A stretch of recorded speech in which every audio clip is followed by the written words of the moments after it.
So sovereignty is about being unique to yourself, being answerable to yourself. Crypto has told us that there are other ways to bank if you're not happy with the way that the current system works. What if your passport wasn't a limitation, but a strategy? Jeremy Savory is the founder and CEO of Savory & Partners, a global leader in citizenship by investment. After helping thousands go borderless, he launched Millionaire Migrant, a YouTube channel where he shares real strategies for freedom, security, and control. I look after a lot of high net worth people. They don't have a problem with paying taxes. They want to be part of society. They have a problem with where their taxes are being spent. The more poor decisions being made by governments around the world, more people are moving. You just need to go where things are in your favor, and that is taking advantage of the playing field that we're in the world. Trusted by royal families, CEOs, and elite entrepreneurs, Jeremy isn't just selling paperwork. He's rewriting the rules of what it means to belong. In a world divided by borders, he's in the business of building bridges. The UAE right now, in the short term, you need to be really careful about what you buy, because you're either going to get stuck with a dud or you're going to find a gem. Nothing is as it seems. There is so much in the public domain, there is so much in life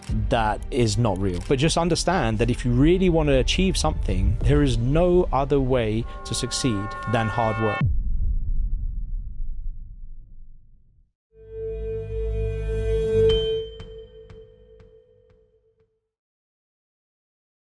All right, Jeremy, I want you to explain the concept of countries competing for capital and talent.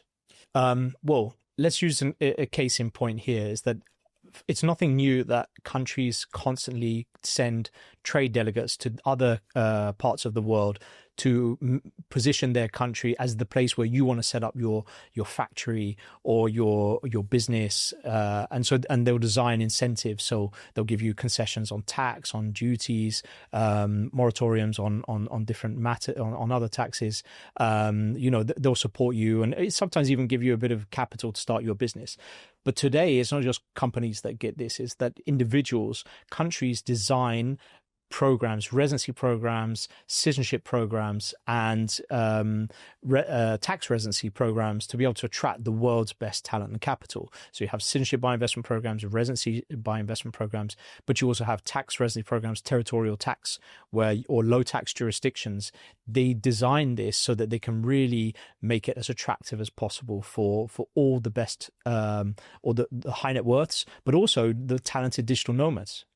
When you describe what a sovereign citizen or a sovereign individual actually means, because I've heard that term being thrown around a lot, just explain it, because that gives context for why somebody would be looking. So let's tee up who the average person that consumes your content is. It's probably somebody, at least who listens to this show, who'd be in the US, and they're trying to figure out, okay, should I stay in the US? Should I live here? My tax is very high. I want to maybe reduce my tax burden. I've heard of all these different programs, everywhere in the world, Dubai and a variety of other places. And then I hear this term sovereign individual or sovereign citizen. What does that actually mean for that person? So sovereignty is about being unique to yourself, being answerable to yourself. So what's happening right now is people are finding that they don't really have that sense of sovereignty, much like a country has a sense of sovereignty. People are finding that they are, and the COVID has been a great example of this, is that you could feel that you have complete agency and autonomy over your life and do whatever you want to do. But at any given moment, a country could make a decision that would impact your sovereignty. That, it could be debanking you, for example. It could be increasing taxes on you. It could be starting a war in another country. That means that you're unwelcome to invest in other countries. If you're Russian, giving a case in point. If you're Brexit, if you're in the UK, that you didn't want to leave the European, to have the good agreement that you had with the European Union. And COVID, that we felt that you were locked down for 3 years in Australia, for example. And increasingly, governments are making decisions which are that people are finding are not in your favor. And people don't like that. People don't like to feel that I pay my taxes and I vote and I play my part in society, but decisions are being made that are being taken out of my own hands. And so people want to be truly sovereign to themselves. And so one of the ways of doing it is obtaining another nationality, or obtaining a residency as a plan B, or not putting their money totally in fiat. I mean, if anything, the crypto has told us that there are other ways to bank if you're not happy with the way that the current system works. And I see that AI is also going to be another way that really empowers us to be able to make decisions, to be able to improve our quality of life and feel that we've got control over our lives and not the state. I think a lot of people get angry because they feel like they don't really understand where their tax dollars go and if it actually benefits them. And I would make the argument that if you are making a lot of money, it's good to give back. It's always good to support, your fellow human. But I don't think that a lot of your tax actually benefits your life. Yeah, I look after a lot of high net worth people, mass affluent even, so not even technically high net worth, or even I have a lot of ultra high net worth as well. I don't think they're averse to paying taxes. They don't have a problem with paying taxes. They want to be part of society and the fabric of society, and they want to be able to pay their fair share and bring everyone up with themselves. They have a problem with where their taxes are being spent. And it's very subjective to say you're not paying enough tax or I pay too much. You'll never win that argument. There'll always be two sides to it. And there's different parts of society where they'll say the rich should pay more, and the rich people saying, well, how much is enough? I think it's more just there isn't any accountability in where the money is spent. And you see with the Doge experiment. So much waste. Yes, there's so much waste. And I can tell many stories just from my own experience growing up in the UK, where I mean, it's always coming up in the news that, somebody invested an entire council's or municipality's money in an investment. I mean, it was only because one civil servant got very friendly with another guy and then whatever happened. And this isn't just in the UK, this happens all around the world.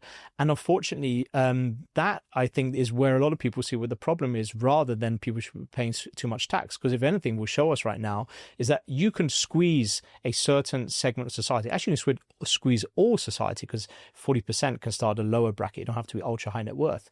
But it gets to the point where everyone's happy with 20, 30, 40, 45, 50, 55, and some countries 60%. When you get to this, then eventually, as we were talking about earlier, people at that level of society that have the capability to pay that much money, 60%, and contribute not just 6% of their net worth of the wealthiest people, sometimes is more than, millions of people who pay 10%. But what happens is that those people, the higher they go up in society in terms of net worth or, power, they can just leave. And that's what's happening. And that's why we called our company Millionaire Migrant. It's because we're seeing the largest migration of millionaires in history. 2024 had the most elections and had the most flare-ups in terms of war or civil unrest ever. And so those both happened in the same year. And so you can see just everybody is in a different place. You're in a different place. I'm in a different place. Everyone is in a different place. And there's a book called The Sovereign Individual. So we're talking about that right now. And I'm reading that book again for the second time. And it talks about where the future will take us, and that governments will really struggle to keep people, keep track of people, whether to get their taxes from them, because the borders are being broken down. Technology is enabling us. Cryptocurrency is enabling us. Travel, Wi-Fi, 4G, 5G. All of this is just helping people to be able to be a lot more mobile, and they'll just go, okay, well, I can go and live in this country, and then tomorrow I'll go and move in this country. And this is happening. This is actually happening right now. And the more government decisions, poor decisions or unpopular decisions being made by governments around the world, more people are moving. I think that the individual who does make an exceptional amount of, creates an exceptional amount of wealth, creates an exceptional amount of value as well. And that person, Elon is the person who's talking about government waste and Doge and how to, sort of track where the money's going, which is a very important objective. But I think a lot of people look at the government and the waste and they think, well, if I kept more of my money, I'm good at creating value in society. I'm good at creating jobs. And if I take X% more of my money and my wealth, not only can I build a bigger company, but I can also, contribute to philanthropic efforts. I can do a lot more with my money, and I can be sure that the money that I actually spend actually benefits versus is wasted. I think that's a general entrepreneurship idea that they can probably do a better job with the money than the government can. 100%. Yeah. And, as you have a business and I have a business, we can tackle the problems. We back ourselves. We took risks. We understand a little bit of every single part of 360 of the business, the legal, the recruitment, tech, sales, marketing, whatever it be. And so we just don't feel that the money's being spent. But it comes back to the whole point where governments will say, well, we need to pay for the public sector because this does provide us with education, healthcare, and nobody's denying this. It's more the fact that, yes, but we have a public sector and then we have a private sector. But the private sector is about wealth creation, right? Well, private sector is what? We're either employed or an employer in the private sector. Private sectors contribute a lot to society. They're actually the main things that contribute to society. But what happens is that if you try and limit or tax excessively those who really push themselves to innovate and create, invent, scale, recruit people, employ people, and if they see that the higher I go up, the more I'll be hounded, penalized, then unfortunately those people will leave. And then also those people who want to start the journey are disincentivized because they see that this is not a meritocratic society. Therefore, I'll leave as well. And then what happens is that the public sector increases its scope, increases its capacity, and then you move towards socialism. And, some governments in Europe, public servants, civil servants are essentially 20 to 25% of the working population. But this is now happening where that is just inevitably just going to have to go up. And then that's when you're going to get towards socialism, unfortunately. When did you first explore the idea of a sovereign individual? Like at what point in your life? What was the inflection point? I mean, we can talk about, you had an interesting upbringing and an interesting childhood, but obviously that was way before you started to build out this business and this company. So I'm more curious, what was that inflection point that sort of opened your mind? And it could have been when you were a kid, I have no idea. When it opened your mind to sort of seeing the world a little bit differently. Well, from a young age, I saw the world differently because obviously the way I was brought up, it was different to a lot of people. I mean, my parents were deaf. So at a young age, I had to go to the bank with my father. I had to meet with the insurance broker with my father. I had to go to the mechanic with my father. I was an interpreter, for my mother as well at times. But it meant that no one was telling me how the world works. I had to figure it out. Like, normally everyone has a dad or a mum who is, a school teacher or a banker or, it could be any type of profession. But my father was as a carpenter and then became an interior designer. And my mother, was a housewife. So there wasn't anyone teaching me any life lessons or definitely in business at all. And so the good thing about that is I see that looking back is it just made me an outsider. So nobody was telling me, oh, this is how we do things. These are the norms. These are societal norms. It was more just it was a blank canvas. So that was the early stages where like, why do we do this? Why does it happen like that? I would say it was probably what I realized is that I had never really left the UK until later years, until my teens. And then every time I went to Europe, I saw, wow, this is amazing. There's another country. It's exotic, the food, the culture, the language. And then every time I went there, I realized that probably by chance that I would end up getting jobs that meant that I would have to be in those countries. So I was a tour guide, and then I worked in a theme park, and then I took odd jobs here and there. And then I realized that there's more opportunity on foreign shores. So that's what gave me the taste for adventure. And then obviously as I traveled to Africa, Asia, South America, and then ended up in the Middle East, which is where I really realized that you need to find your blue ocean. As businessmen, we understand this. And I was like, hold on a minute, this is where I see opportunity. This is where there are less people with comparable skills at the time that I arrived, which is my background is real estate. And, it's a frontier market. The bravest people, are often the most successful. And then that's how I started things. But it's only by taking risks. It's only by getting out of our comfort zone. There is a correlation I find between discomfort and success, right? We are at least successful when we're comfortable. It's interesting because from an entrepreneur perspective, you always have to balance two ideas, right? In the red ocean, where most people play in the US, it's red ocean. A lot of the things that people are doing or building have already been done. The market's already established. So at least there's a little bit of a blueprint. When you go after a blue ocean, there's no blueprint. You have to figure it out yourself. And I think that when you have the personality or whatever that X factor is and being able to figure it out yourself, then obviously you can succeed as you have. But when you think about the way that you've structured your life, a lot of your life is blue ocean. A lot of your life is doing things or guiding people to do things that they've never done before. What do you think is the personality that's allowed you to succeed in a blue ocean repeatedly? Or what is even the personality trait that you see in some of the people that you work with, where you can literally pick up your life and leave everything you know and then build a new career, a new business, a new opportunity in a completely different part of the world? Because I think that that's whatever personality trait that is, I think that's an incredibly useful skill. Yeah, I mean, it's bravery, it's fearlessness. I mean, if everyone else, if you're in a country that is a developed market, for example, then there are high barriers to entry. Because everyone else is doing the same thing. It's not difficult to find someone who can do the same thing almost as well, if not better than yourself. When you go to other parts of the world, there is a scarcity of talent that is the same as you, or the same as the talent that you have. So using real estate as an analogy, some of the best deals I've ever made in the investments I made were in countries where most people wouldn't even have even been on holiday, or were more complex or were more risky. But essentially, that's just the same thing as business. It's just like, if you do the same where everyone else is, there isn't really a lot of upside. If you go where other people are not, or people are scared to take risks. I mean, I'll give you a good example as well. It's, when I first moved to Dubai, I was single. And in Dubai, men outnumber women 2-1, probably even 3-1, you could argue. We earn tax-free. And so everyone is earning more than they did back home, which that type of quality of life or spending power suddenly makes everyone a little bit, the ego gets affected, shall we say.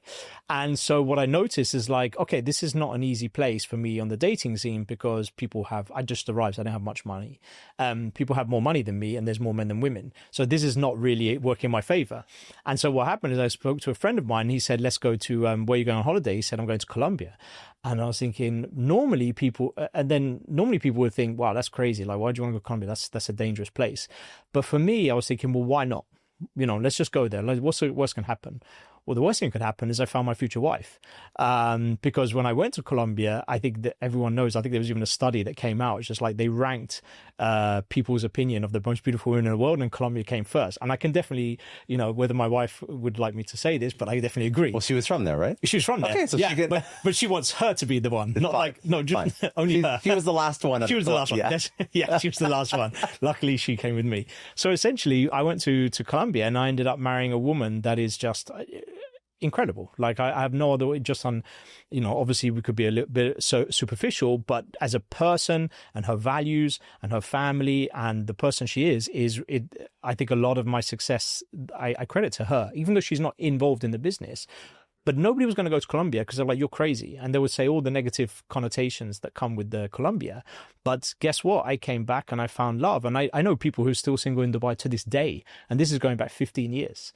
You just need to go where things are in your favor. And that is taking advantage of the playing field that we're in the world. So I kind of understand what was the reason why you wanted to leave and why you wanted to sort of explore.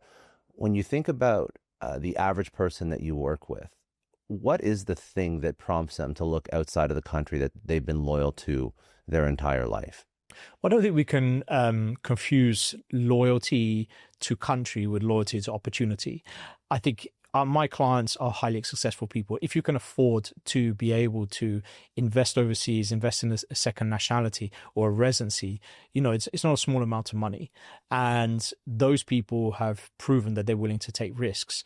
But what happens is that they have lost confidence in the governance of their country, and they don't want to be having all these assets and liabilities, which they themselves, sometimes they inherit, but largely, let's say you build an empire or you build a business, and it's all from you taking your exams or you getting qualified or you taking risks or you, gambling with your own money to make money. And then to find that everything you've built, all the assets, liabilities, bank accounts, properties, holdings, everything you have are all under one nationality, which tomorrow that country could decide, you know what, we're going to start tariffs against China, or we are going to start a war that is going to push fuel prices up, or something that is out of your control. They say, you know what, they want to be able to have things in their control, or at least a plan B. At least that my money is in another country. At least my gold is in another country. At least, I don't keep it on the hot wallet. I'll put it on the cold wallet. Yeah. They want things to be diversified. They want to be seeking opportunities. They're perennially curious about life. And sometimes they just know that I'm comfortable and I need to push myself to another level. I don't like going to the gym, but I know the outcome of it is I'm in better shape, or the muscles grow, or I don't want to start a new business, because I know that it will be a risk that I might not make work. But if I do, things will come from it. And the thing is like sometimes they just don't want to be in a level of comfort. They want to test themselves. Have you ever gotten pushback from people that say you should be loyal to a country and loyal to a government and loyal to the system that gave you the opportunity? People don't say it to me, but I imagine when I left the UK, probably a few of my friends were saying, oh, okay, you go to Dubai then. By the way, I didn't like Dubai before I went there. I'd never even been to the country. I literally just accepted a job and turned up the day after. It was Ramadan. All the party establishments. That's not a good time to go. It's not a fun time to go. Yeah. To be respectful to the people of the region, I would say all the bars were closed. All the clubs were closed, or if they were open, they didn't serve alcohol, and it was 45 degrees in summer. And most people probably would have said, you know what, this isn't for me, and go back home. But I stuck it out, and the rest is history. But people probably thought, okay, you're going to go over there. I'm not in favor of Dubai. I'm just objectively seeking all the opportunities that work for me. So I love this. So what was the word you said? You said arbitrage, but what did you call Geo-Arbitrage. it? Geo-Arbitrage. So explain that concept. I like you sort of at a rudimentary level mentioned like you're taking advantage of where your skill sets or where the opportunity is, and you're loyal to yourself, but go a level deeper. Okay, well, let's use a case in point. What is happening right now in the UK is really serious, and as much as people are talking about it, it's a lot worse because I'm very close to people who work in the high net worth space. There is an enormous exodus of British nationals and foreign nationals leaving the UK because they have cancelled the non-dom fiscal status, which meant that for a minimal fee you could stay in the UK, presuming that you could show that your ties were elsewhere and that you were only staying, for inverted commas, a temporary period of time. They've cancelled this, and now all those people where they did their calculation and they said people are going to stay here and pay taxes on their global income. Whereas non-dom status would mean that I don't have to pay any money on the income that I generate overseas, foreign income. And the UK was like, you stay here, you pay taxes on what VAT and anything that any business you do in the UK, you get taxed on. But the condition is by saying that you have a non-dom status, you would say that all that foreigner income, you could receive it and it would not be taxed. Then they stopped this. And this happened in the previous government. The new government has stuck with it as well. And now what's happened is that all those people saying, well, the whole reason I was here was because you didn't tax me and because I like the UK. The UK government calculated that if we just cancel that, those people, where are they going to do? They're going to go to some tiny little island in the Caribbean? No, they're not. They're going to stay in the UK, and then they're going to pay their taxes here. So all that worldwide income will get taxed, and all that money is going to come to us in the UK. So like a bait and switch. Yeah. Yeah. And they said, you've got a grace period if you want to leave, and that's fine. But now that all the money is going to come here. So they did a very granular, simple calculation that was zero-sum game. That money's not coming in. Now it's going to come in. Because they said no one's going to go and live in, I don't know, Grand Cayman, for example. But what they didn't count on is the fact that those people are incredibly mobile. They can afford to be anywhere they want, and that other countries have programs that are just as attractive. And so what happened is they go to Italy, where Italy will charge you a lump sum of 200,000 euros a year, plus it goes up depending on the size of your family. And then everything you earn over and above from all your stocks or dividends or foreign properties or royalties do not get taxed all around the world. And you just pay us 200,000 euros, and then you just be on your way, whether you want to live in Milan or Rome or Sardinia or Sicily or, the Amalfi Coast, if you want to. It was very popular with Americans. And And so they were like, yeah, so I'm going to go there. So all the private equity professionals are moving to Milan, not all of them, but the vast majority, or they're going to go to Abu Dhabi, or they're going to the UAE, or they'll go to Spain, where Spain has a similar program, but you just pay 25% flat, and then you can come here. So why not live in Barcelona? Sounds good. I'll live in Mallorca, beautiful country. And so they were just leaving. And the UK's, and the figures just came out, is that the economy is now, well, it's technically into a recession right now. And you could blame that on the tariffs. You could blame it on, poor, managing of the government finances and a number of things. But it's clearly. So this is like the millionaire exodus. Yeah, they're all leaving. Yeah, they were leaving. Some are going to the US, some are going to Cyprus, some are going to Singapore, but they're all leaving. You can't. I think the thing that makes it even worse is that those people are leaving. What makes it worse is compounded by the fact that now people are not going to come to the UK because they're like, well, I don't want that. Why would I go and do that?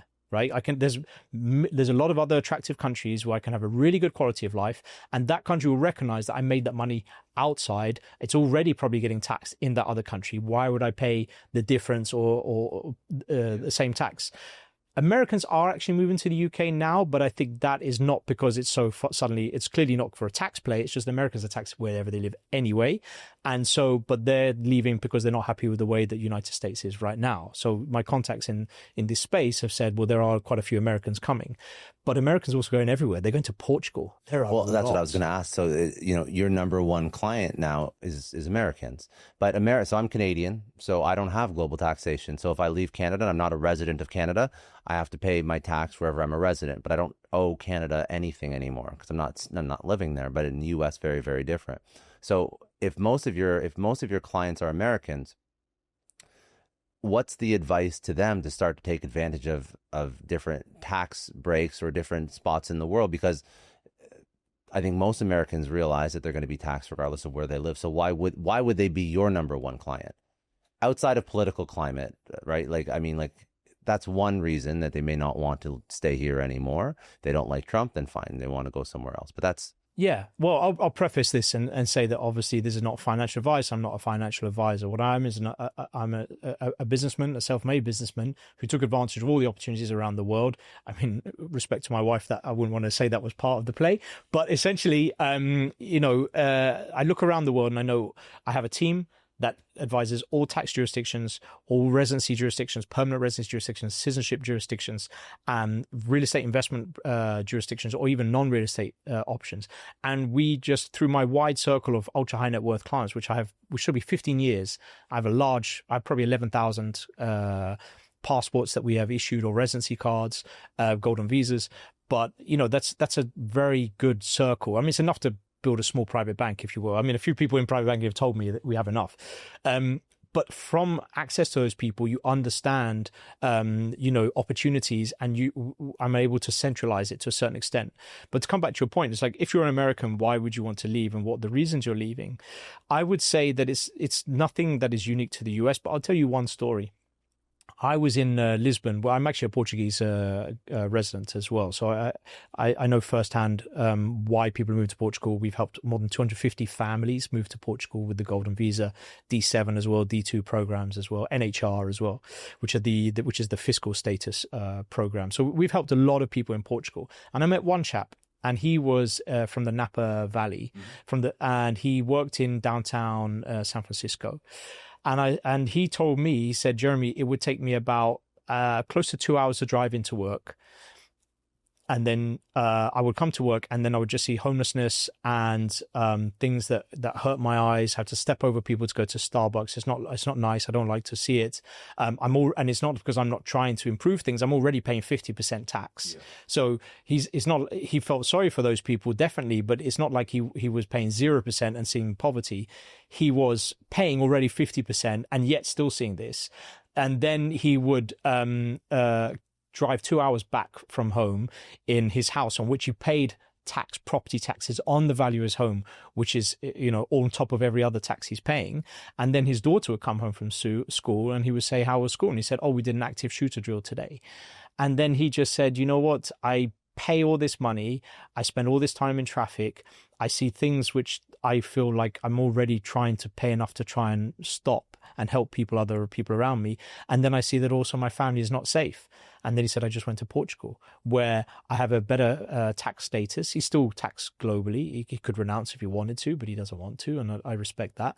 But I don't pay any taxes. The cost of living is much less. I feel safe. And people are very friendly and welcoming, and more people are coming. So I feel like my own community is coming with me as well. So why wouldn't you want to do that? No, it's interesting. Do you see a lot of Americans renouncing citizenship as well? It's the minority. However, it's increasing, and the data is a bit behind from the US, but it is slowly ticking up. Yeah, but I think people are still want to be patriotic.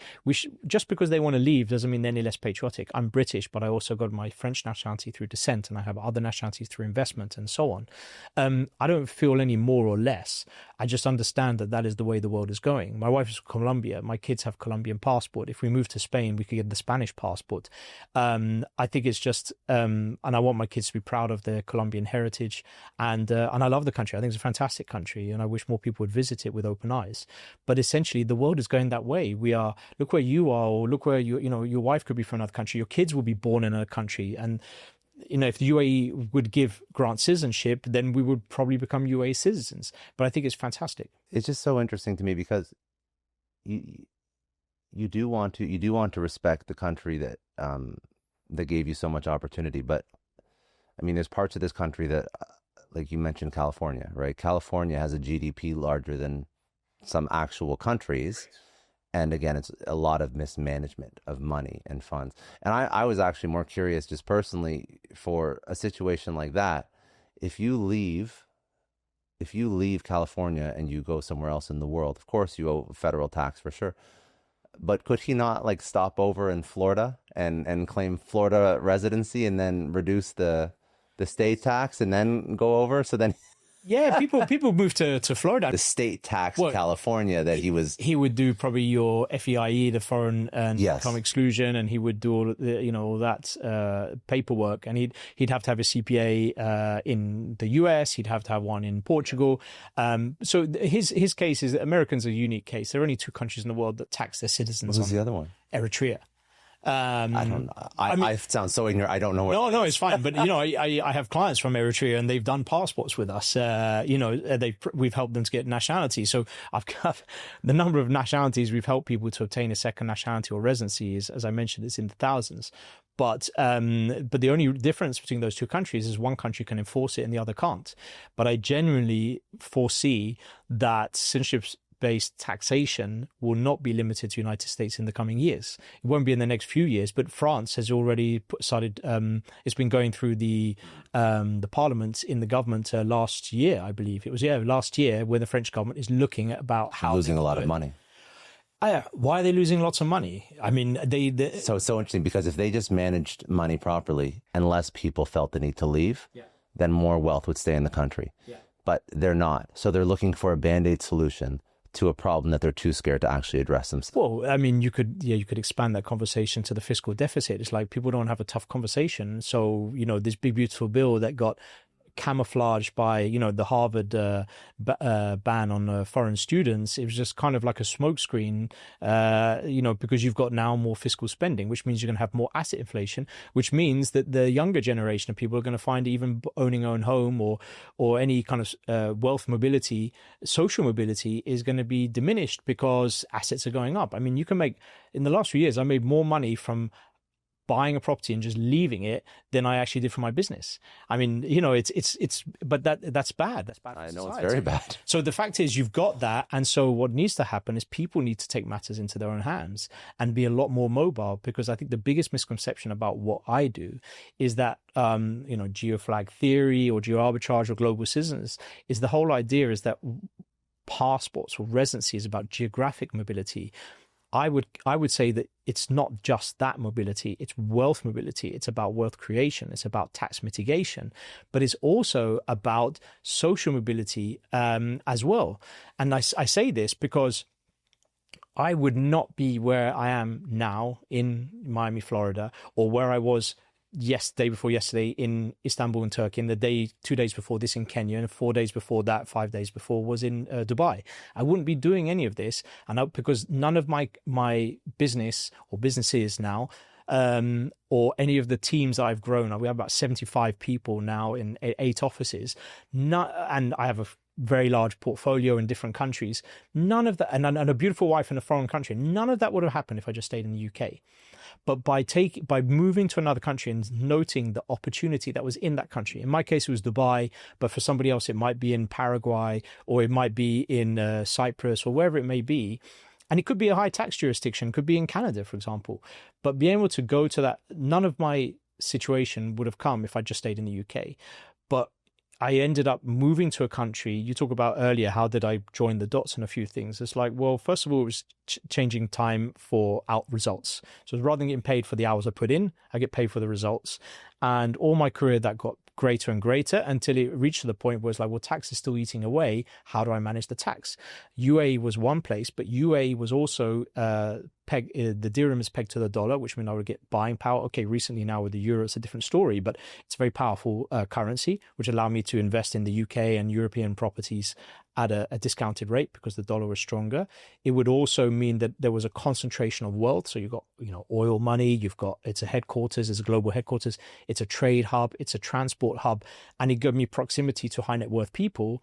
And then from this, who's better to do business with than high net worth people? So, but all of this came from, and this is social mobility. I got, social mobility came from me actually traveling to another country where I saw opportunity. NetSuite is a success story partner. Now, business is brutal right now. Tariffs are crushing margins, supply chains are breaking, and cash flow, it is strangling companies every single day. And if you can't see what's coming and pivot fast, you're dead in the water. Now, here's what separates winners from losers. Total visibility. NetSuite by Oracle gives you X-ray vision into every corner of your business, from global shipments to tariff impacts to real-time cash flow. Over 42,000 businesses trust this AI-powered system because it works. NetSuite is the #1 cloud ERP for a reason. It puts accounting, financial management, inventory, and HR into one powerful suite. No more data silos, no more guessing, just one source of truth that lets you make lightning fast decisions while AI automates the busy work. If I had need for this kind of product, I would use NetSuite. One system, full control, tame the chaos with NetSuite. And if your revenues are at least in the 7 figures, download the free ebook, Navigating Global Trade, 3 Insights for Leaders. That's netsuite.com/Scott Clary. Indeed is a success story partner. Now, say you just realized your business needed to hire someone fast. How can you find amazing candidates fast? It's easy. Just use Indeed. When it comes to hiring, Indeed is all you need. Stop struggling to get your job post seen on other job sites. Indeed Sponsored Jobs helps you stand out and hire fast. And with Sponsored Jobs, your post jumps to the top of the page for your relevant candidates so you can reach the people you want faster. And it makes a huge difference. According to Indeed data, Sponsored Jobs posted directly on Indeed have 45% more applications than non-sponsored jobs. Plus, with Indeed Sponsored Jobs, there's no monthly subscription, no long-term contracts. You only pay for results. There's no need to wait any longer. Speed up your hiring right now with Indeed, and listeners of this show will get a $75 sponsored job credit to get your jobs more visibility. Just go to Indeed.com/Clary right now and support our show by saying you heard about Indeed on this podcast. Indeed.com/Clary. Terms and conditions apply. If you're hiring, Indeed is all you need. When you say Dubai can make wealth, how? What kind of people? Entrepreneurs, people looking to advance their career. Like, I know a friend, he was an M&A lawyer in New York, and he started working for a Saudi company, and he moved his whole life over there. And he's doing it for a couple of years, and he's making, probably netting plus minus $1 million a year with very little tax. He's going to do like nothing. And then he's going to come back, and then he'll, have a nice little lump sum saved. So a lot of different ways to look at wealth. It's not just entrepreneurs, it's career advancement, whatever. But when people come to you and they say, hey, listen, I'm down to move somewhere to improve my situation, what is the advice you give them? Where, how, what are the ideas you have to think through? Well, first of all, for your friend there, you said he's going to do that for a couple of years. I also thought I'd be in Dubai a couple of years. There's an expression in Dubai where we all say we're staying for 2 years, and then it's 17 years I've been there. And I don't think your friend will leave after 2 years. Once he had a taste of it. Yeah. No, Dubai is a millionaire magnet. Why? Because it is a forward-thinking country in which it's very interesting. And by the way, it's not the only country. You have Singapore, which is also a millionaire magnet, and you could say, other countries probably to a lesser extent, maybe. But the difference between Singapore and the UAE, which I think are the ones which have proven that if you've got a small indigenous population, but with a how can I say this, a tight control on how things should be done. Some things are tolerated and other things are not tolerated, and people will talk ad nauseum about, oh, but you don't have, you don't have any freedom and all that stuff. It's just like, well, I've only seen one fight in 17 years in Dubai. One. I see one a month back in the UK. See one a day in Miami. Right. Okay. Right. So maybe I don't want to see those things. Yeah. I've seen people accidentally show me nudity twice accidentally, and both times in Miami, by the way.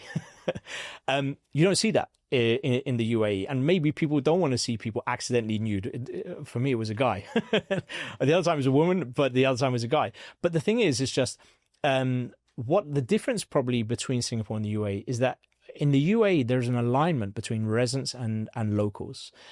Everyone is truly happy that they're here. There are not people in there grumbling about, oh, I don't really like it here. I feel like I don't want to be here. Everyone is aligned. Residents are just as happy because they feel safe. They feel that the country is looking after their best interests. Singapore, I don't know so much. I was at a dinner with a few expats who'd recently moved from Singapore, and they were seeing that job opportunities were getting limited because they felt that their expat residency status was not being renewed because they wanted Singaporeans to kind of take over those jobs. That in the UAE hasn't been happening, and yet expats outnumber the locals by 9 to 1, 8 to 1, and yet the locals are happy that people are coming and creating what is, look at how Dubai has transformed in 2 decades, and it's expanding to Abu Dhabi, Ras Al Khaimah now. They're building the Wynn Casino. There's going to be all of that going on. Also Qatar. To a degree, or no? Qatar, no, I don't think so. I think there's definitely an economy there. We have an office there, but I think it's not managing to get what Dubai is doing. Saudi is looking to, in a certain extent, but I think it's a big country. It's got a very large population, and you need really a lot of buy-in to make these things happen. But it's definitely making a lot of strides. I've got a lot of friends moving to Saudi, very happy there, earning good money there. But yeah, like some people, it's not for them. I know, but by the way, it's a minority. It's a minority of people I know who moved to UAE and then went back of their own accord. What I wanted to understand is, for somebody listening to this, I want them to understand, based on what I'm working on right now, is the move right for me? And the reason I ask this is because I think a lot of people that listen to this show, they are entrepreneurial. Like, listen, if you can go find a job that pays X amount dollars more, and you don't have any commitments, don't have any kids, don't have any responsibilities in the US, maybe just try it. That's the answer. But I think the other cohort of people that listen to this show are people that are building, and they're wondering, okay, if I'm going to start a company, is there an issue with me finding clients or finding investors if I go to Dubai, compared to if I want to be an entrepreneur and go to Silicon Valley and I want to start something in San Francisco? Oh, I mean, if you're in the tech space, then, you can't really compete with Silicon Valley. But it's not the only part of the world. Singapore is very good, actually, for people in the tech space. It's a good place to incubate and start up. I think like most people are so US centric in their thinking. Yes, and if that works for you, that's great. But sometimes it might be a bit crowded trying to get an in with somebody in Silicon Valley. Sometimes you might want to go another part of the world. So Singapore is very friendly towards tech startups. It's a good place to incubate. The banking system is very robust and well respected globally. Switzerland as well is very crypto friendly. Although the news that came out recently was not good news about that they would have to divulge people involved in crypto investments in Switzerland. That didn't go down too well, but again, it's Switzerland, and there's positives and negatives. But yeah, I think if you want to start your business, I mean, everybody knows you just want to be where the capital is. So whether it's Silicon Valley, UAE, Singapore, whichever.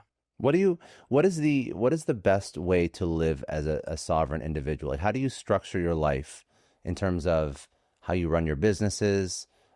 Even, I mean, if you have a family and kids, like, because you travel all over all the time.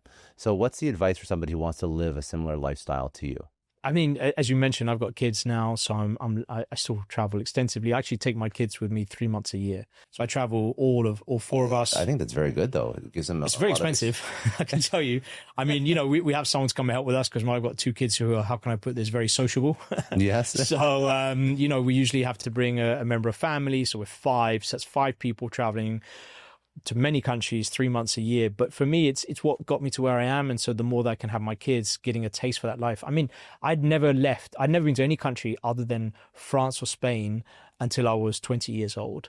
My eldest son is 8 and he's been to 18 countries already. But he gets a taste of it. He knows a few words. He knows about the culture, the food, the museums. You know, he picks up a bit of the language. So I think it's really important to be very aware of these things, because the way the world is going right now, we're meeting all different people from different parts of the world. And if you can build some kind of commonality with them, I found in business, it really, really helps. When we talk about sort of mitigating tax as much as possible, I think that's something that everybody is interested in to some degree.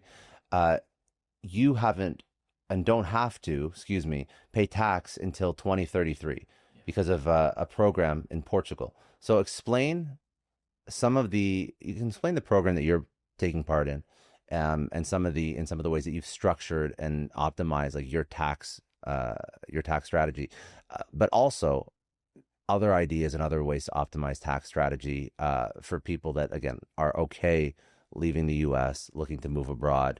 And that can be anything from where you're living to how you sort of structure where your income goes, et cetera, et cetera. And obviously this is not tax advice, just the disclaimer is go speak to a professional. But I know that you've encountered probably 1,000,001 different ways that you can structure your tax so that you're still paying what you have to pay and you're not paying what you don't. Well, the first thing is, if you're living in a high tax jurisdiction, you're going to have to leave if you want to, legally reduce those taxes. You can't just stay there, put everything in a BVI, and then, hope for the best. So you need to do that. But you have countries which are very attractive. They have territorial tax programs such as Paraguay, for example. Even Philippines, you can live in the Philippines and then you can receive your pensions or passive income into the Philippines tax-free. You've got, there's a lot of countries that you could look at doing. Panama is another one. So it really depends on that person. Myself personally, we moved to Portugal. We did the Portugal residency. I invested in a fund there. I bought a property there. I built up a small team there to handle our clients. But I also made friends there. And I know all the best restaurants in town and the tiny little fisherman places that are even better. But I signed up for the non-habitual residency program, which is a fiscal status that gives me 10-year exemption.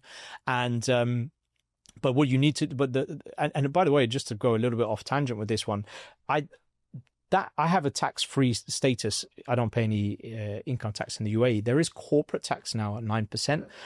But again, there's certain bits and pieces to do with that.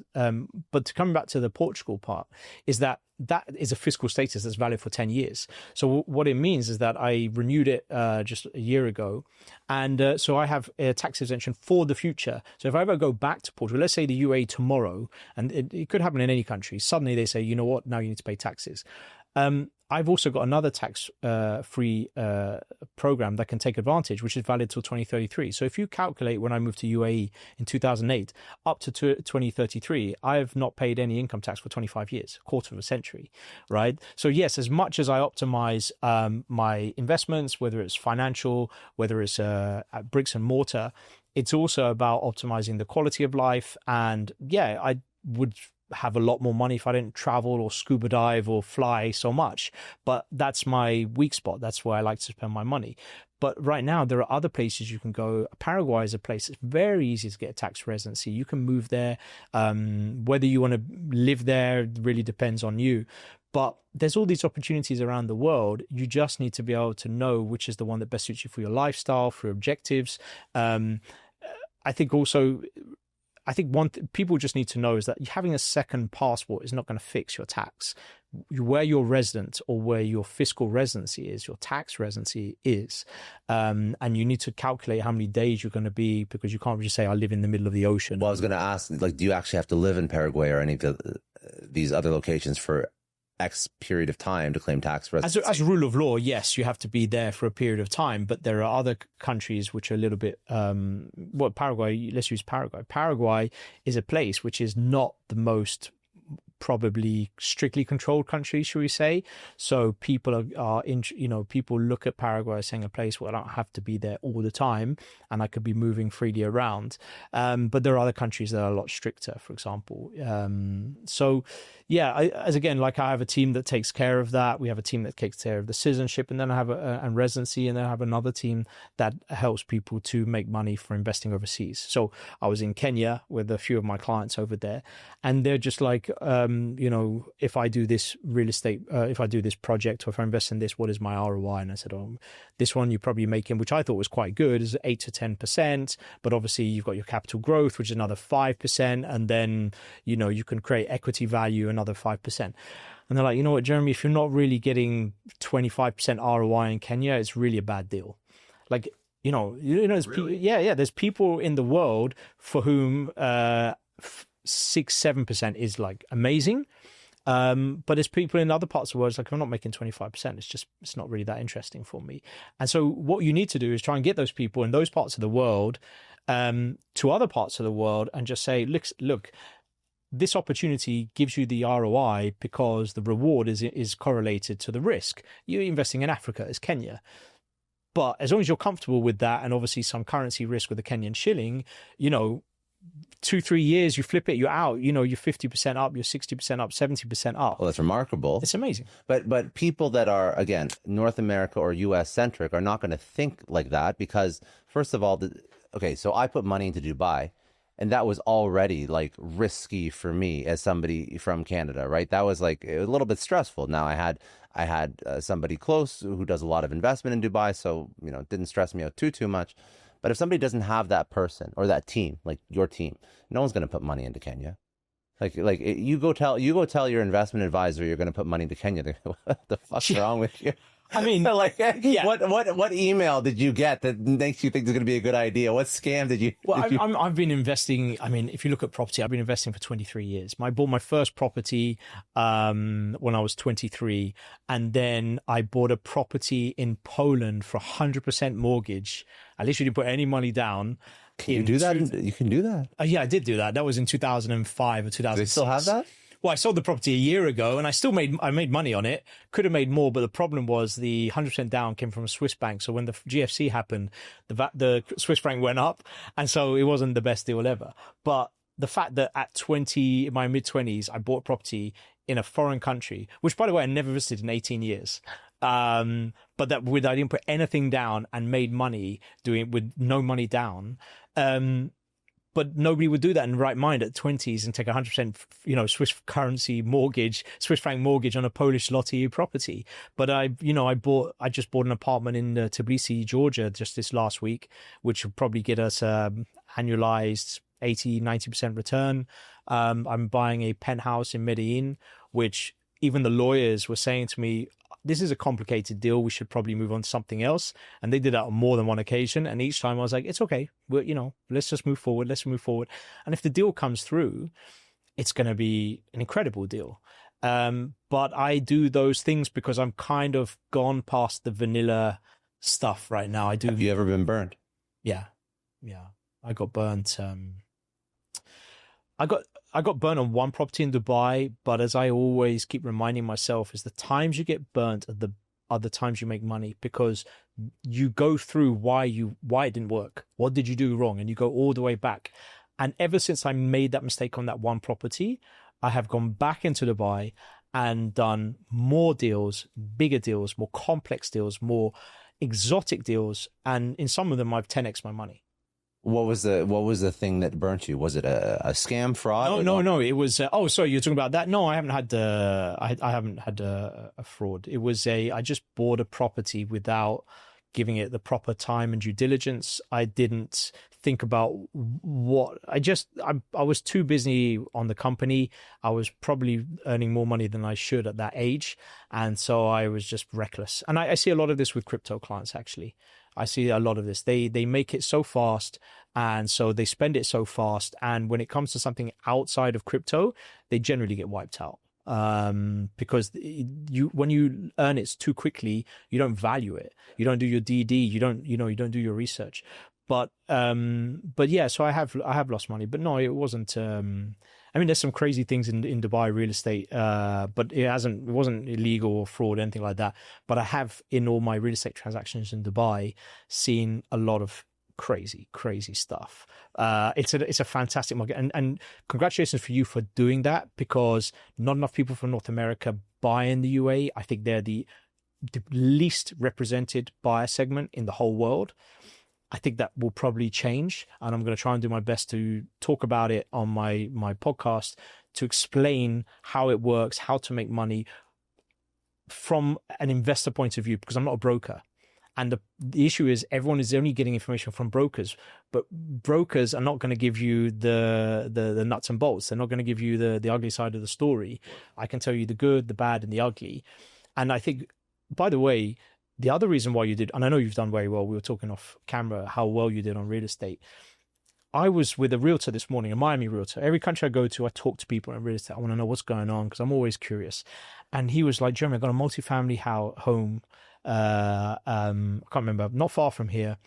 And we can probably get you 7% net, paid for upfront, and the tenant is going to Airbnb arbitrage it, and he's going to do it. And I was like, great, 7% net. He said yes. I was like, that's okay. That's interesting. Maybe I've got some time. I'll go and have a look.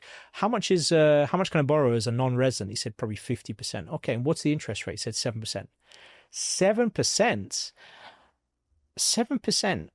You know, what are you doing? Like, you're just washing your face with the whole thing, right? You're just hoping for capital uplift. It's 2025. Any capital uplift we've had, obviously, you know, this big, beautiful bill is going to help inflate that. That's why nobody buys real estate in Miami right now. Because there's two ways to make money in real estate, right? You have your appreciation, or you have your cash flow. And like, nothing's really appreciating that much, and interest is killing your cash flow. Yeah. So now it's like, why am I putting money into Miami? Exactly. Yeah. And then it was just like, you know, in the UAE, you can borrow at 4%. 4%, and the dirham, the UAE dirham, is pegged to the dollar. So you have stable currency. You don't normally, when you can get, you know, finance in a foreign country, there is currency risk, but you're pegged to the dollar. You're pegged to the dollar, but you're getting 4%. Here, you're getting the dollar at 7%. You get an ROI at 7%. UAE, you're borrowing at 4%, and then you can get yields of 7, 8, 9%, even 10%, and sometimes you can do more. And then, as we know, leverage is the game. The thing about Dubai that I don't think people really understand, I think it's only because a lot of brokers, and no disrespect to brokers, I use some of the brokers, they're really good ones, but there's a lot of brokers who were, I'm not joking, one of them used to cut my hair. Like, he's now a real estate broker in the UAE. They don't understand that the best thing they should be talking about is, rather than saying buying this off-plan property, buying this launch and everything, the most important thing that they're not telling their clients is very, very simple. You're getting emerging market returns, but with developed market financial rigidity. So you're essentially getting lending from banks that have very high capital ratios, right? The UAE banks now, they're very robust. A lot of them are consolidated, but you've got emerging market returns with leverage at developed markets rates. I mean, it's a no-brainer. It's arbitrage. Is there anywhere else in the world where you can get that? No, not that I'm aware of. I really don't. And even if I pretty much, if we chat GPT it right now, I'd be very surprised to get somewhere else where you can get that type of ROI. Because, by the way, 7, 8, 9% is pretty decent on real estate, considering it is a passive asset class. But that you can borrow at 4%, and borrow at 4%, not at 50%, but up to 80%. They don't do it now, but you used to be able to borrow even on the closing costs, which is your land registration fees and your broker fees. They don't do that now, and I think that was a bit excessive, to be honest. You don't want to go that far, but getting up to 80%, and then getting your rent to be paid, your mortgage to be paid by your rent, and then you're also getting capital uplift on top of that. So forget about the yield. You got capital uplift, which, as we saw, I mean, the report came out, it's like 60%. Some of the properties 100%. I've got properties that went up 200%. You can't get that, and there's still opportunities today. It's just that you have to be a bit more careful now. It's not So like it was. that was going to be my follow-up. So so now the person who's listening to this has graduated from trying to look outside the U.S. and now they are active investors in Dubai real estate. This is not real estate advice. Yeah, it's not real estate advice, not tax advice, not financial advice, not investment advice, not real estate advice. Do your own research. Do you think that there is still opportunity in Dubai because there is so much supply? When do you think demand's going to run out? This is a very important question. I think this needs to be nuanced because, the world that we're in right now is headlines, clickbait, and you're either this or this. In the short term, you have to be, and this is just someone who worked in real estate at very high level. I work for sovereign wealth funds. I work for, government developers. I work for international developers. I've done feasibility studies in Africa and Central Asia, but as someone who has bought over 30 properties in 11 countries. The UAE right now, in the short term, you need to be really careful about what you buy because you're either going to get stuck with a dud or you're going to find a gem. And I have my own real estate analytics team and I have my own brokerage so that we can suss stuff out. And plus I have my network, so I get sent stuff. You're going to have to look at a variety of opportunities that are outside your traditional, I'll just buy an apartment in downtown Dubai. You're going to have to be really selective right now because there's a lot of stuff coming online. And if you don't do your calculations and you don't get the data, you'll be really stuck with something. The Fitch came out with a report saying that they estimate that property prices will correct not more than 15% this year, by the end of this year and by the beginning of 2026. Now, when you see that, it's not because all properties are going to go down 15%. What's going to happen is some properties won't go down. So prime real estate, your jewels in the crown that no one, people aren't going to distress sell. And some might go to 5%. There might be a softening. But what's going to happen is that if that is the zeros and fives, then to get to 15, we could be looking at 25%. And that will be probably apartments because there's, as much as expats typically arrive and take apartments, there's also a lot of apartments coming on stream. But what I would say is that, again, you need to caveat it based on location, view, floor elevation, orientation, a lot of other things. But in the medium to long term, it's still a place you've got to buy. I genuinely feel that where else can you put money into real estate that is going to work for you? Now, I'm buying in Colombia and Georgia and other parts of the world. That's not your cup of tea. But if you want to have, definitely from a leverage perspective, but a country that is really putting itself on another level every 5 years in the global master plan. People talk about Dubai now. Like, you would never have bought in Dubai 20 years ago, 10 years ago. You're buying and there'll be more buying. But it's not just what's happening in the UAE, which, as I mentioned, there is going to be a lot of supply coming on. It's just like there will always be a buyer or a migrant, an immigrant like me, I'm a migrant, moving to the UAE as long as these decisions are being made around the world that are forcing, quote unquote, people to leave. So the UK's or France saying they're going to do citizenship-based taxation, or European decisions. I mean, Europe is clear as in a bad state. But I also, a good friend of mine said, Jeremy, and he's not a real estate guy. I'm one of the people I advise for. He's a high net worth person, and I advise for his real estate. He said, Jeremy, a third of the world's population lives less than a 4-hour flight from Dubai. Wow. So when you hear something like that, and that you know that the UAE is open for business, anyone can buy cash, crypto, wire transfer, no restrictions on Russians, other nationals like other countries. There is no, the banking system is very much pro-mortgage, non-resident finance. You have the Golden Visa program, which is historically the biggest, the most popular residency program in history. You have a golden visa. I have a golden visa. There's 7 ways you can get a golden visa. Real estate is only one of the options. People don't know about that. So that's just saying, you know what? Let me just take this residency. My clients, we did an analysis of the data, and we found that the majority of our clients in their top, if they had 3 properties or more, one of those properties in the world, one of those properties was in Dubai. The other place it was in London. But now everyone is selling their properties in London. I speak to all my clients. They're like, yeah. What's the third? The third place was their country of birth, which is normal, right? Like, you'd have a Canadian property, for example, I'd have in the UK. And now I see, so, and that study was over 5 years ago, before COVID. Now I'd say that of those people, of those 3, the London one they're selling, They might have some random place like Slovenia or Slovakia, but they will have at least one or two properties in the UAE. And then I'll give you another anecdote. I'm French, so I saw a property near Monaco and I wanted to buy it.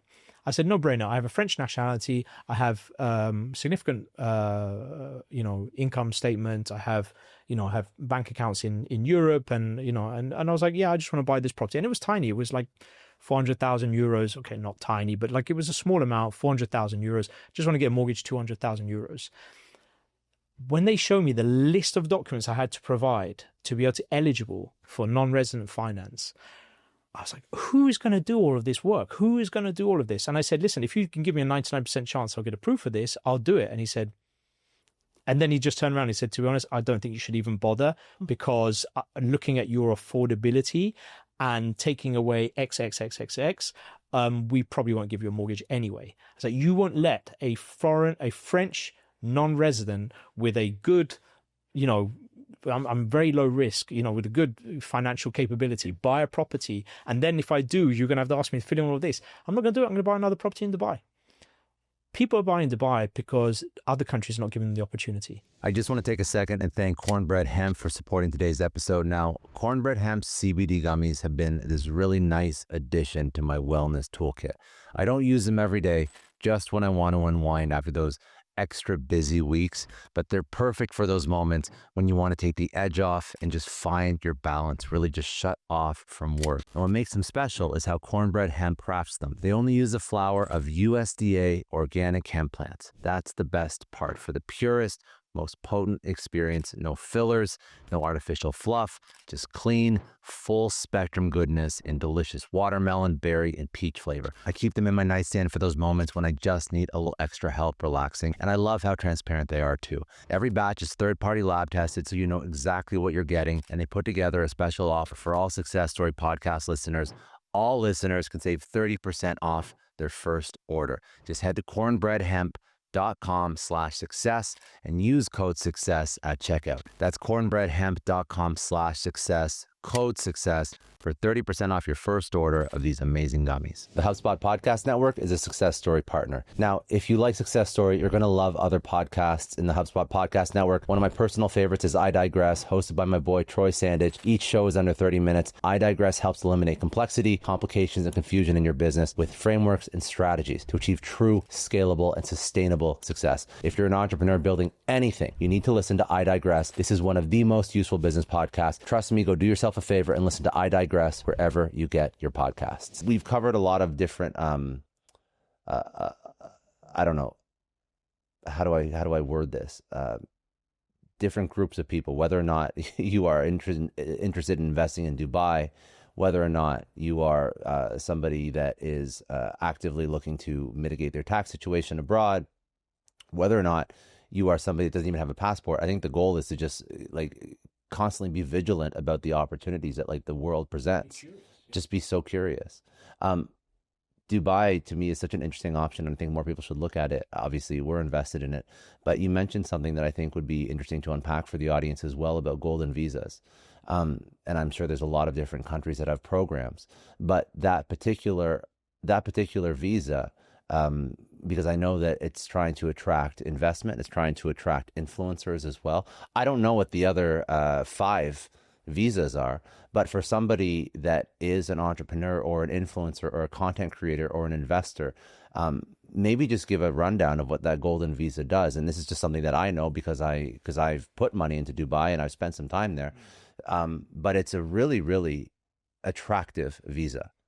Yeah, it's got a lot of benefits. I mean, it's not for everyone. I'd say a golden visa from Greece or Portugal is much more attractive because, Portugal, a case in point is that you can get residency status in Portugal. You only need to go for 1 week every year. And then after 5 years, you can apply for a European citizenship, a very powerful European citizenship. And without having to be a tax resident, without having to physically be there. That's an absolute no-brainer, and that's one of the reasons why it's so popular. The UAE, and plus even during that period of time that you are the holder of that residency card, you can travel freely within the EU. So if you need a visa, you don't need a visa now because you have a residency. And if we go to the UAE, it will only give you obviously the residency of the United Arab Emirates. The advantage of it is that it's over the other residency status that you could have, which is a traditional regular employment visa, employer visa, is that you don't need to renew it every 6 months. You don't have to travel in and out every 6 months. You just go once, and whether you go again or not for the next 10 years, it doesn't matter. So you get a lot of flexibility. What is really good about it is the fact that you feel a connection to that country. And it's really smart that the UAE really makes it very accessible to a lot of people, because they want you to just go, oh, here you go, here's something. And you can do it through an exchange for deposit, investment in a business, by having a particular threshold of income. And as you mentioned, you can also get nominated. So, I was nominated. So the government of the UAE nominated me because they probably saw that I have a large portfolio of high net worth clients. And so I was very grateful for that. And it was again, it's nice to be getting something like this. And so they would give it to people of strategic value, for example. And this is really smart, because what it does is it gives you something and you feel like, okay, well, let me just check it out. What can I do with it? And it just slowly just makes you go, okay, well, now I've got the residency. It means that why don't we just stop in Dubai next time? Why don't we just open a company? Why don't we just get a bank account? Why don't we just, go and spend our holidays there? And it's very, very smart. And it really works. In terms of the benefits aside from that, I would say it's mainly just having a place that you could go to and stay indefinitely. So if something happened to you and you're in a part of the world that was a little bit dangerous, knowing that you had that residency, you could just be there, whether it was tied to a property or not, is very attractive. So a lot of clients have golden visas now. I mean, it's really an increasing number. But yeah, it would give you a residency status. So obviously you'd get resident finance as opposed to non-resident finance. So you can start using that leverage to build your real estate portfolio in the UAE, which is one thing. But I think it's more the benefits from the UAE side, more so than an actual consumer. The consumer benefits aren't, enormous, other than those that I've just mentioned. But I think if it benefits the UAE, it also benefits the consumer as well, because the better the UAE does and you have a golden visa, the more you're going to benefit from it. Yeah, no, and I think that one thing that you mentioned as well, just because again, a lot of the audience, they're either investors or entrepreneurs or both. I guess sort of two questions from that. I'll ask, I guess, just about for investors first. When you do, let's just pick Dubai and UAE as a place where people are interested in investing, because I think they are, and especially people that listen to this, I've spoken about it several times now. What would be some of the strategies in terms of investment that are smart investment strategies that are sort of more specific to the UAE or Dubai that maybe they would not be aware of if they've only put money into real estate in the US before? You mean investing in property in Dubai? Yes. I think that's a tough question. I mean, there's many different ways to make it happen, but I can tell you, I've done Airbnb arbitrage and done very well out of that. I've done commercial properties. I've done flips. I've done co-working. I've done what else? I've done renovations of offices. I've done renovations of houses. I've done short-term lets. I've done long-term lets. There's all different. I mean, I was even looking at land the other day for warehousing. I mean, it's not just the sector. I mean, some sectors are probably more attractive right now. I would say warehousing and commercial is, villas and townhouses. There's still some good opportunities. What I would say is that, let's say, for example, if I'm an investor and I saw that Fitch is coming out and saying that there is likely to be a correction of prices, which there's a lot of pushback on this, guess what, mainly from brokers, which is to be expected. But I would say that if there is a correction of 15%, then you will see some people who would have bought at the wrong time maybe saying, I'm in negative equity and I would like to offload, or if it's on a staged payment plan. I think during the Trump tariff, it got a lot of people cashing out their investments. They were getting margin called or somewhere else, or there was people who just panicked and wanted to let go. You just had to be there, and you just see someone say, I'll just take 80 cent on the dollar, and I just walk away from this now. You could have caught something there. But I would say if there is going to be some kind of softening, the braver people, some people would say, well, I'm just going to wait and see where we land. But there'll be other people people saying, if I can get someone who's just ready to walk away from something because he cannot complete the next next installment, you could take over that at a discount. I've already started to see that. You're starting to see that already. There's a few people ready to sell at less than what they paid for, but you have to be careful. There's those pitching it as selling below asking price, but then you have to run the numbers and then you realize like they're not actually doing that. So that's what happens. A lot of my clients, they get offers and then we just run the numbers on it. Has Dubai, because they've launched all these visas, have they created any programs to support entrepreneurs? Have they created any programs to support people that are building incubation, any sort of networks that you're aware of? That's something that I haven't really looked into. I'm sure there's a lot of different visas now. And I would say that UAE, I'm sure they probably do because they're really pro growth and they really want people to set up there. You'll see that a lot of companies are moving their headquarters there. So you've got Binance that's moving there. Obviously, that's not a startup, but it tells you the path they're going into. The financial center is doubling now in size. They just reached capacity. I would say there's also a lot of networking hubs, a lot of co-working places, a lot of communities for startup entrepreneurs. And I think actually if there is a softening of the real estate market, it's going to be a win for the UAE and it's going to be a win for entrepreneurs and people just starting their journey, because what it will do is it will pull down the rent price. It will stop the market from being so hot and make rents affordable, which brings more people and allows people to, choose the UAE as a destination to start. So I see that from a positive side of things, because rent is high because there's so much demand and because there's so many people moving there. So what would be interesting, because obviously you've built a very successful business, but just because of your clientele, you deal with heads of state. I think you've met like 11 of them. 13. 13. And you deal with high net worth, ultra high net worth. So when you look back at your own journey and some of the people that you work with and you deal with on a day-to-day, how do you think different when it comes to building a business, building wealth? How do they think different? Yeah, I've met so many interesting people. It's really some that just an hour in their time, you'd learn something. You get a contact, you get insight at the highest level, which I would either apply in my personal life or in my investing life. I tried to think off the top of my head, but I've been in intimate surroundings with top athletes, billionaires, finance guys, crypto guys, highly successful people, all types of people, all different walks of life. And you get to see a little bit their mentality. By the way, not all people who have money also are successful people. I think it's important before, because as a father with two young boys, there's a lot.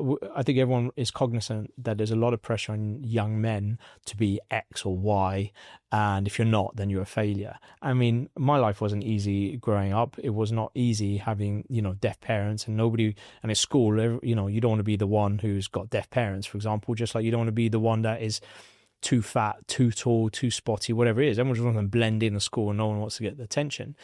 But unfortunately, in life, I've met people who just got lucky. I mean, I've met guys who right place, right time, or people who act on behalf of somebody who doesn't want to be visible in some of these emerging markets, Africa, for example, where it's just like, okay, I think I smell bullshit much, much better. People come in and they're like, oh, this guy's, I see someone on social media, I've got this. So I meet people in Dubai. I'm really good because I now know what real wealth is, because if you can afford to invest €500,000 in a passport, or $100,000, or sometimes we've done $2, $3, $4 million. You've been around real wealth and you understand how real wealth moves. And so when you see other people and the way they behave, I can suss out much faster. So that's been really helpful for me. But yeah, sometimes people's right place, right time. Sometimes it's inherited. Young people right now who want to start their journey will not succeed because they are not patient. Why do we have rich kids? because it means that they inherited it from somebody else. So if it inherited it, it means their parents must have done it in the 50s or 60s or even further back. I've met four generation wealthy Indians in Eastern Africa, for example, or in the Caribbean, or Lebanese families. There's 100 years of wealth.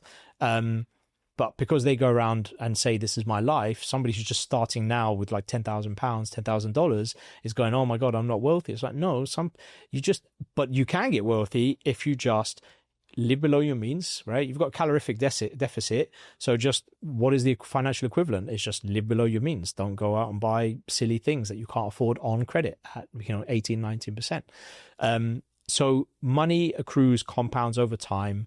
You just need to make sure that it works. You sweat it as much as you can. Be diversified. This is another thing I've noticed with my clients. And this is actually something I apply in my own life, is I get really, really, really, really good at one thing specifically, and then maybe a second at max, but no one's really good at 6 things. So, and I talk about that either in business sense, but if I was to be really, really good in skills, I would be really good at 2-3 things. And then those I'm not, I'd make sure that I was friends with, doing business with, or recruited someone who's really, really good in those areas. And then I'd make sure that I knew just enough to make sure that I know if this person is good or not, or is on top of the game or not. I try and learn everything to a rudimentary degree myself when it comes to building a business. I think that most good operators and entrepreneurs, they do learn a little bit of everything to start. And to your point, then they figure out what they're good at, what they're not. I mean, I'll learn, how to code a basic website, how to write good copy, basic graphic design, what does a P&L look like, how to hire the right person, sales, marketing, et cetera, et cetera. And then you can call bullshit on when you're hiring somebody and they say they do something or not, and that's how you hire well. And I think that's probably one of the most useful skills, just being able to jump into something, being able to learn it to a very basic level, and then hiring somebody that's exceptional at it, world-class at it, if it's not your sort of zone of genius or core competency, just letting them run with it. Yeah. And most good entrepreneurs, again, this show I listen to and sit down with, I interview incredible entrepreneurs. They all did everything day one. There was nothing glamorous about the companies that they built. They all figured out everything, and then they hired out the best people to help them. Yeah. I think at a basic level, what really helped me was from a very young age figuring out how money works and how people works. I definitely know Rich Dad Poor Dad was the first book that I read, which is the same for a lot of people. The second one I can't remember, but I think it was something about a book of tells or something, which is how to know body. Probably because I grew up with deaf parents, but how people behave and how people act and why people act as such. And I think a case in point is that, I in part of my portfolio, I have different asset classes and I have different banks and so on. But one of the guys I work with is a tactical day trader, and he makes me alpha returns. He takes alpha risk and gets alpha returns. And I would know a lot of people would either just run away. I've told people this is what he does, and people just run him up. Like, no, I'm not. Like, that sounds crazy, because he gets really, really good returns for me. But it's because they're scared of the risk. Was like, well, if you don't want risk, go for really low risk and put it in a bond or an ETF, and then don't complain. But then you run away when I show you someone who can do it. But this chap here, so what happens is that when the Trump tariffs came along, the banks I work with, investment banks, private banks, they're like, sorry, we're down 5, 10%, whatever it was, in the early days before everything, bounced back up. And he was up 5% when everyone was down. And I said, well, why did you do that? He said, well, he clearly is not the way that he's thinking is not logical. Therefore, I don't trade in the markets because I take high risk, high leverage to do things, but I need to kind of know where we are before I take these calculations. And so he said the minute he said he was going to input tariffs on China, what was it the first time? 145, 100%. He was like, this is not logical. This is part of a wider game. So I can't be part of the markets. And he just stepped out. And what happened is he went up 5%. And then conversely, when I think it was just about a few weeks ago, he lost me a lot of money, like really a lot of money. I mean, I'm still up fantastically, but he lost me a lot of money. And I was like, but why? Wow, that's a really big loss. Why did you lose this? He said, the market is not acting logical. And I was like, what do you mean? He said, the tariffs are in place. The tariffs are here. The economic signals are not going to look good. We are, companies are having to pivot. Companies are going to be sitting on the sidelines, waiting, not hiring, not recruiting. He said, the figures are bad. And he explained, I don't want to quote him, but he was explaining a few things. And he said, but retail investors are rushing back in and buying the dip. But we're pretty much where we were. And yet the economic fundamentals don't look good. And he said, I got wiped out by the retail investors. Retail investors don't think logically, because retail investors are, let's be honest, like kids on phones buying stuff. And so a guy who is extremely sophisticated in signals and buying and everything, who's clearly at the top of his game, otherwise I wouldn't give him any money, and other people wouldn't give him money, gets it wrong and loses a lot of money because other people are buying things that are beyond logical sense. So what this comes back to is the fact that the illogical things have negative effects on us, but it is just the society we're in. A lot of things are happening that don't make a lot of sense. Correct. But to a point that you alluded to earlier, having a healthy relationship with risk and leaning in regardless is how people win. Correct. So all the people, and I'm curious what your take on this is, but that gentleman, as well as all the people that you work with who are high net worth, ultra high net worth, have succeeded, not been given a handout, are not trust fund kids, but have made the money themselves. They all have a really healthy relationship with risk. Yes. So that trader, yes, the market is illogical right now, and he lost a lot of money in the short term, but his relationship with risk over the long term will allow him to win. Yeah. Same like every entrepreneur that's made any amount of money.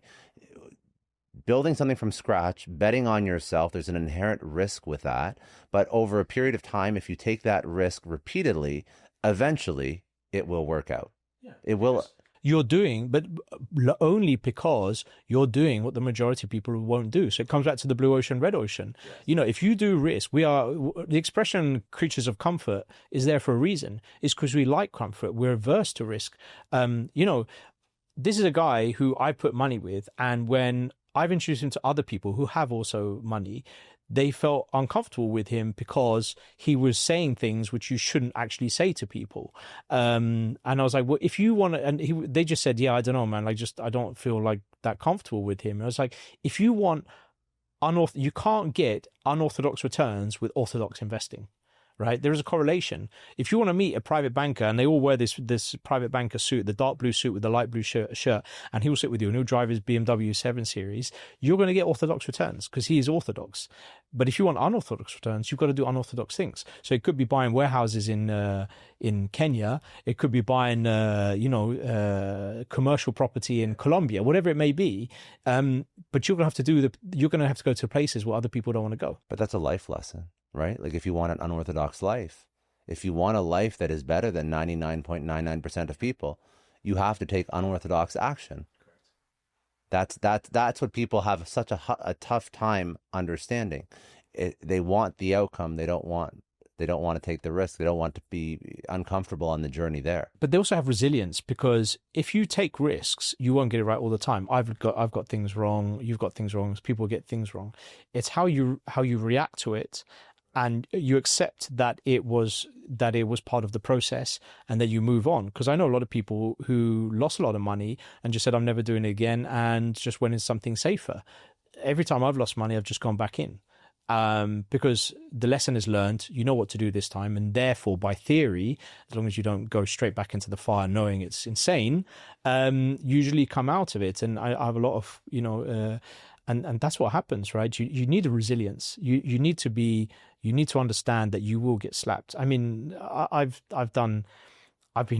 still at my age, still doing, driving to the middle of nowhere, getting up flights in the middle of the morning, because I understand that you will get, being denied and being rejected is just part of the journey.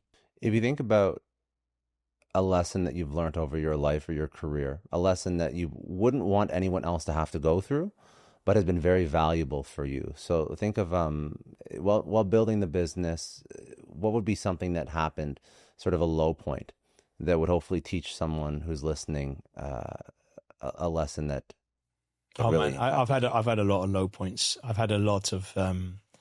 I'll tell you a funny low point, which is really odd, but it is another thing. There is a lot of imitation in business. You'll see that a lot of people copy. There's a lot of copycat.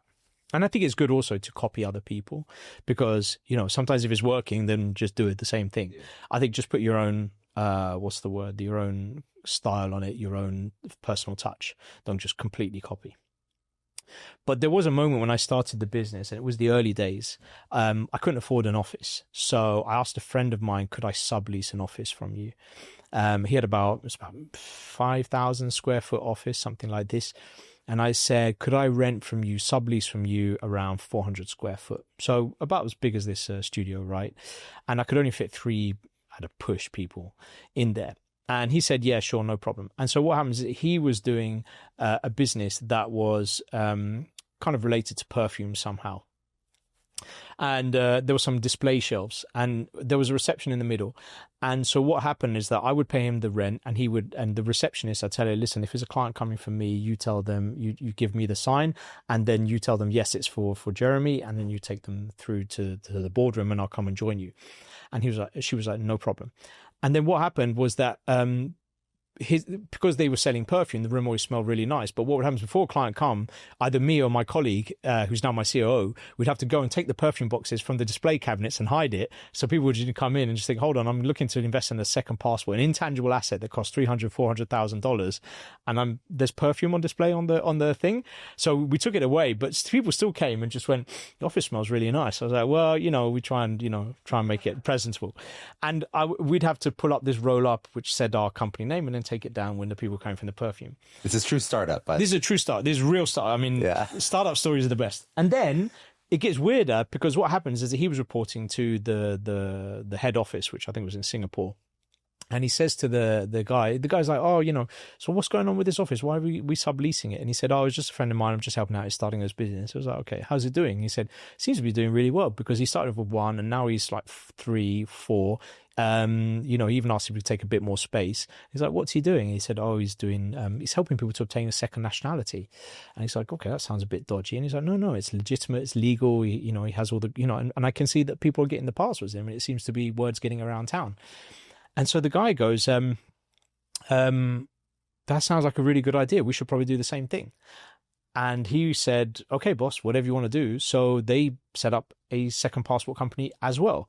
And then with his millions and millions and millions, he started running Google ad campaigns and he started doing events and seminars. He hired about 8 salespeople, hardcore salespeople who all just moved in and just started hitting the phones and getting all the inbound leads and cold calling leads.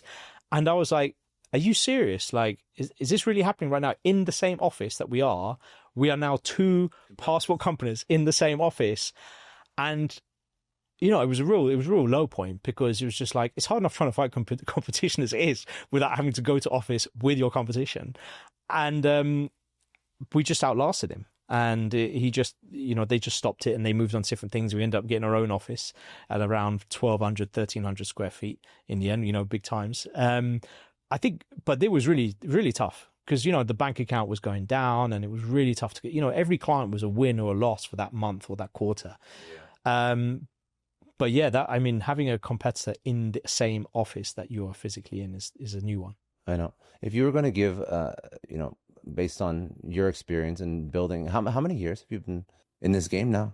15. 15 years. 15 years. And it's a great testament to what it actually takes to build something meaningful. Like it takes a significant amount of time, but if you stay in the game, you'll find a way to make it successful.